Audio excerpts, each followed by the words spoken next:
Assalamualaikum warahmatullahi wabarakatuh. Salam bahagia, salam guru penggerak. Perkenalkan nama saya Selvili Subandne Susatyo.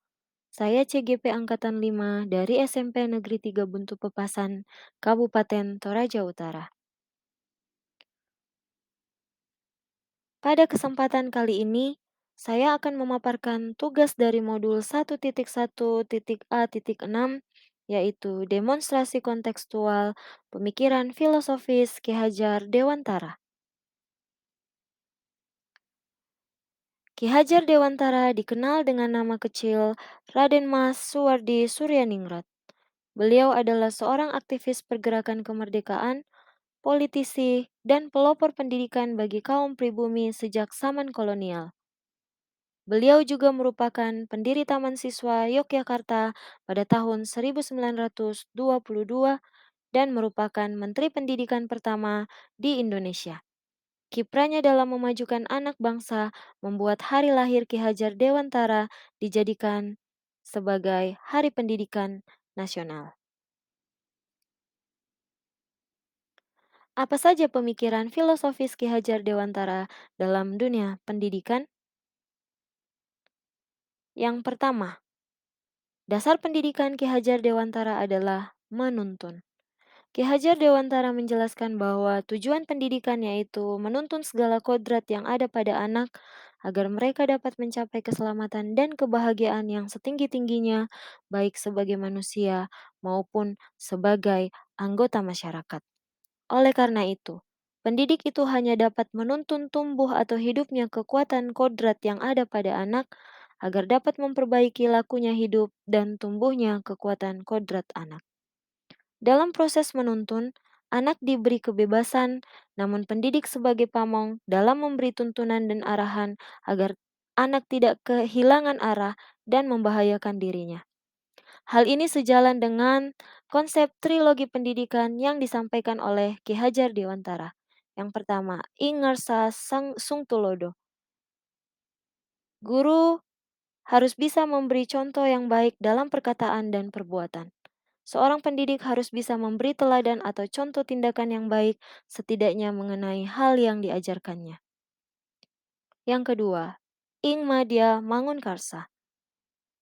Guru selalu berada di tengah-tengah murid untuk memberi semangat.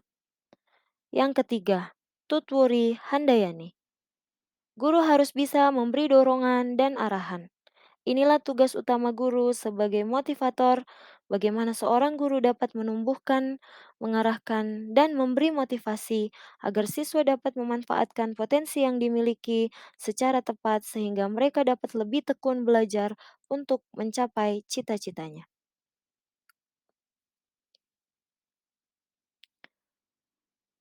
Pemikiran filosofis Ki Hajar Dewantara yang kedua, yaitu menuntun sesuai dengan kodrat anak. Dasar pendidikan Ki Hajar Dewantara tentang kodrat anak adalah merdeka. Menurut Ki Hajar Dewantara, manusia merdeka adalah manusia yang hidupnya lahir atau batin tidak bergantung kepada orang lain, akan tetapi bersandar atas kekuatan sendiri. Maksud pengajaran dan pendidikan yang berguna untuk pri kehidupan bersama adalah memerdekakan manusia sebagai bagian dari persatuan rakyat. Pendidikan menciptakan ruang bagi murid untuk bertumbuh secara utuh agar mampu memuliakan dirinya dan orang lain, merdeka batin, dan menjadi mandiri, merdeka lahir. Aplikasi dasar pendidikan Ki Hajar Dewantara ini adalah dalam hal merdeka belajar, siswa diberikan kebebasan dalam memilih sumber, media, dan cara belajarnya sesuai dengan gaya belajarnya.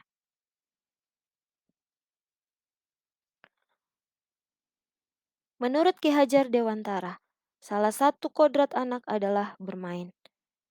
Dengan bermain dapat menumbuhkan pikiran, perasaan, kemauan, dan tenaga pada anak, sehingga permainan dapat digunakan sebagai salah satu bagian dalam pembelajaran di sekolah.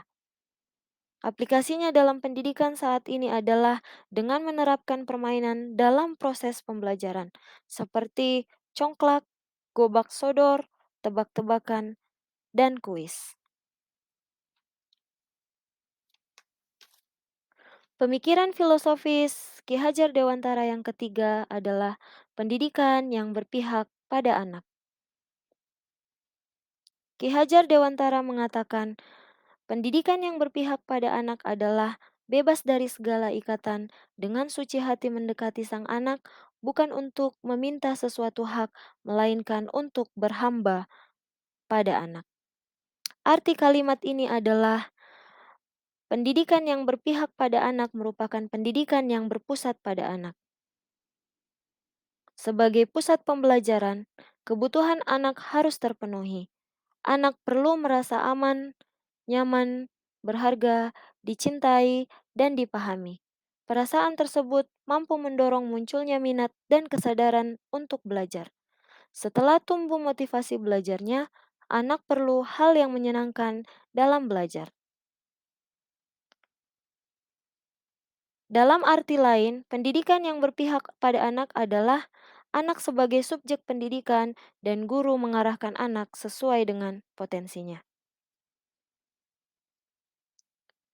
Pemikiran filosofis Ki Hajar Dewantara yang keempat, dasar pendidikan Ki Hajar Dewantara adalah bukan tabula rasa. Anak bukan kertas kosong yang bisa digambar sesuai dengan keinginan orang dewasa.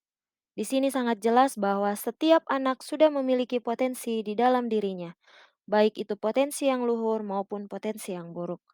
Tugas guru di sini adalah memunculkan potensi yang luhur dari anak agar terlihat jelas dan potensi yang buruk menjadi kabur bahkan tidak nampak.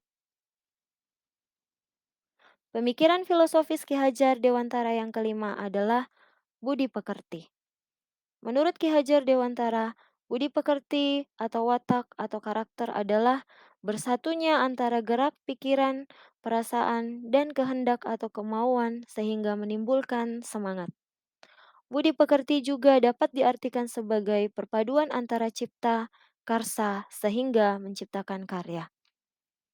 Keluarga menjadi tempat yang utama dan paling baik untuk melatih pendidikan sosial dan karakter baik bagi seorang anak.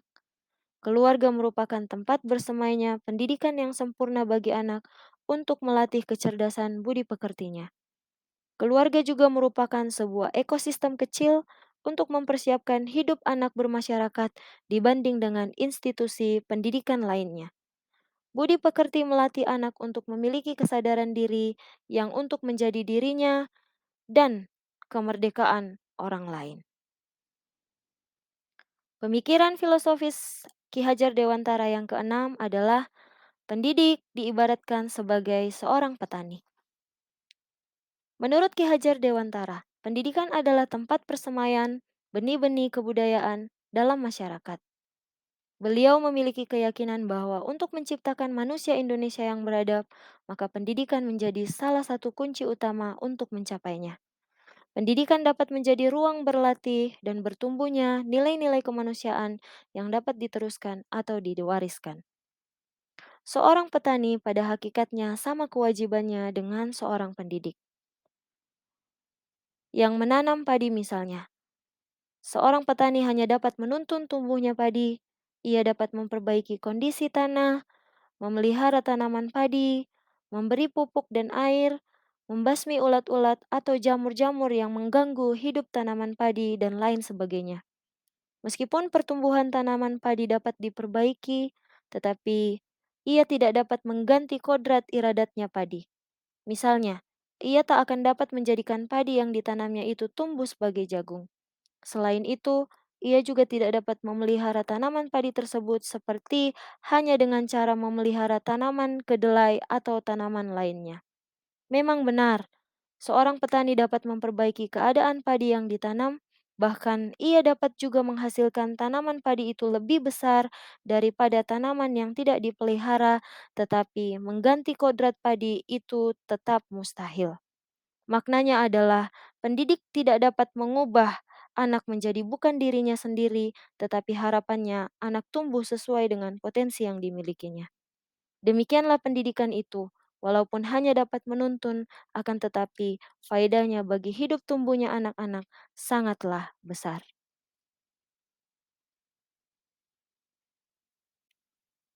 Penerapan pemikiran Ki Hajar Dewantara di sekolah menurut saya, yang pertama, menerapkan pembelajaran yang berpusat pada anak.